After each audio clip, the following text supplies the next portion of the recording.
Beberapa waktu lalu, kita sempat berduka karena adanya gempa yang cukup besar di wilayah Cianjur dan sekitarnya.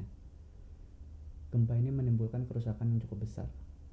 Tapi, percayalah, gempa bisa menimbulkan kerusakan yang jauh lebih besar dari itu.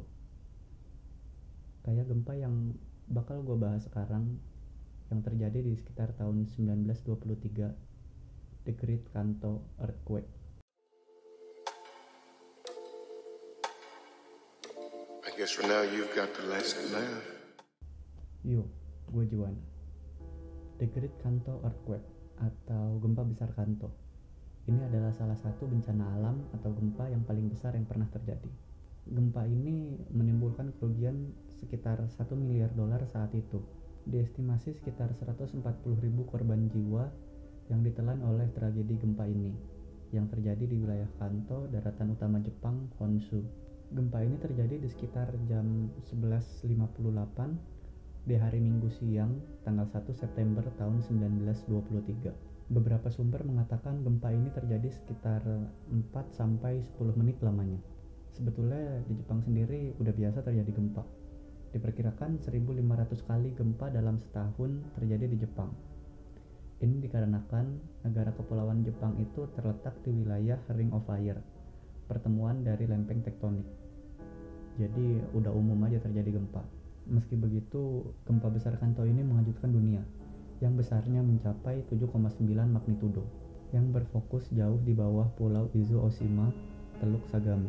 Penyebab dari gempa ini adalah ada pecahnya bagian dari batas konvergen di mana lempeng laut Filipina melakukan subduksi di bawah lempeng Okhotsk di sepanjang garis Palung Sagami. Gempa ini menimbulkan kerusakan parah di wilayah Kanto, Tokyo, kota pelabuhan Yokohama, dan prefektur di sekitarnya, prefektur Chiba, Kanagawa, dan prefektur Shizuoka.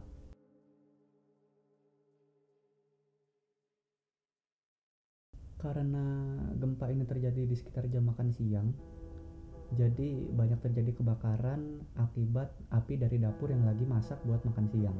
Berdasarkan perkiraan cuaca saat itu, api menyebar sangat cepat karena adanya angin yang bertiup di wilayah Kanto, diakibatkan angin topan yang terjadi saat itu.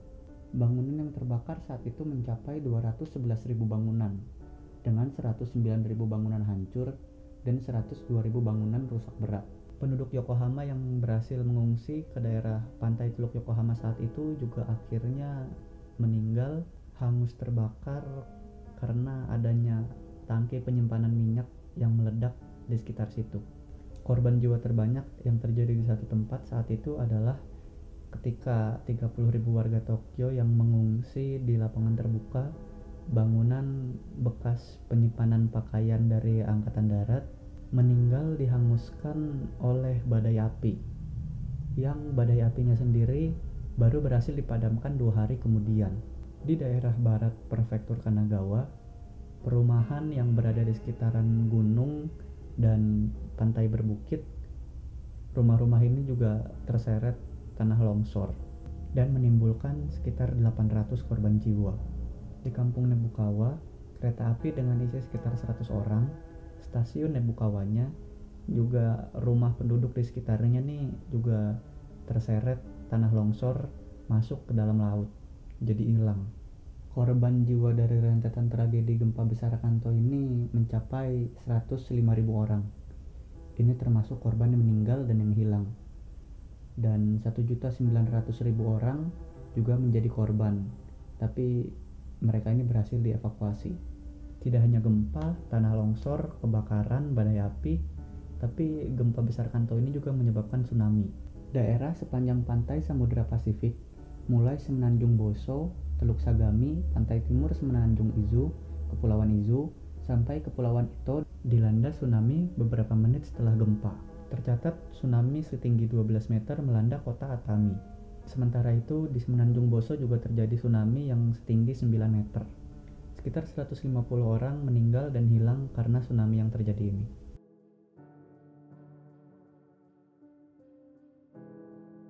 Politisi ternama saat itu bernama Goto Shinpei menjadi pemimpin untuk proyek pembangunan kembali kota Tokyo saat itu. Mulai dari pembangunan jaringan jalan, stasiun kereta api, jalur kereta api, sampai fasilitas umum yang modern saat itu. Taman-taman umum juga banyak dibangun di beberapa wilayah di Tokyo saat itu. Ini yang nantinya akan dipergunakan sebagai tempat evakuasi jika sewaktu-waktu terjadi gempa atau bencana alam lagi. Gedung-gedung fasilitas umum juga dibangun dengan standar yang lebih ketat dan lebih tinggi dibanding sebelumnya, juga dibanding gedung-gedung swasta, yang kemudian ini akan digunakan sebagai tempat pengungsian jika terjadi gempa atau bencana alam lagi. Pada tahun 1960, pemerintah Jepang menetapkan tanggal 1 September ini sebagai Hari Pencegahan Bencana Nasional dalam rangka mengenang tragedi gempa besar Kanto di tahun 1923. Ini juga untuk mengingatkan masyarakat Jepang akan pentingnya persiapan sebelum terjadinya bencana. Mengingat di Jepang sendiri kan sering terjadi gempa ya. Apalagi di setiap bulan September sampai bulan Oktober itu di Jepang tuh musim-musimnya terjadi angin topan. Di setiap tanggal 1 September juga di berbagai tempat tuh banyak diadakannya latihan untuk menghadapi gempa. Kayak di sekolah, di perkantoran, di berbagai macam tempat deh.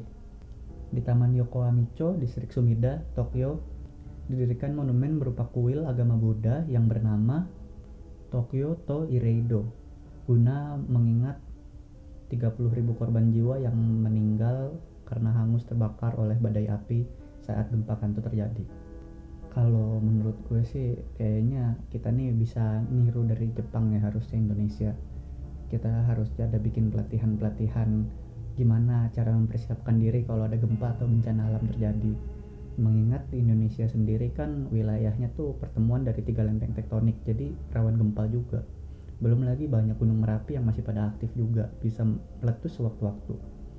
Jadi buat kita yang orang Indonesia juga sebenarnya penting buat mempersiapkan diri sebelum bencana alam, gempa atau yang lainnya terjadi. Ya udah dah, segitu aja dari gua. Kalau kalian suka, kalian bisa like dan subscribe. Kalau kalian nggak suka dan nggak peduli, bisa dislike aja langsung. Kalau ada data atau omongan gue yang salah juga langsung koreksi aja di komen di bawah. Ya maaf, namanya juga so tau.